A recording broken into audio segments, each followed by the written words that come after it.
In this video, I am going to show you how to recover your Olymp Trade account.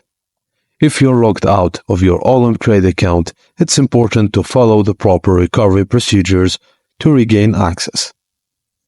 1. Contact customer support.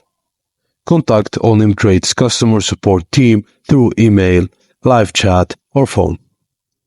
Furnish essential information such as your account username and registered email address. Clearly explain the situation, including any relevant details or screenshots, and wait for the support team to investigate the matter and provide further instructions. 2. Provide documentation. Be prepared to provide additional documentation to verify your identity. You may need to submit a copy of your ID, proof of address, or possibly a selfie. And ensure that all documents submitted are clear, legible, and are up to date to expedite the recovery process.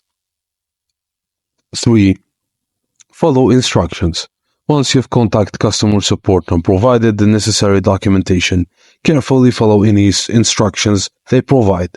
They may request further information or ask you to complete specific tasks. And that's it, guys. Thank you for watching, and please don't forget to like and subscribe for more.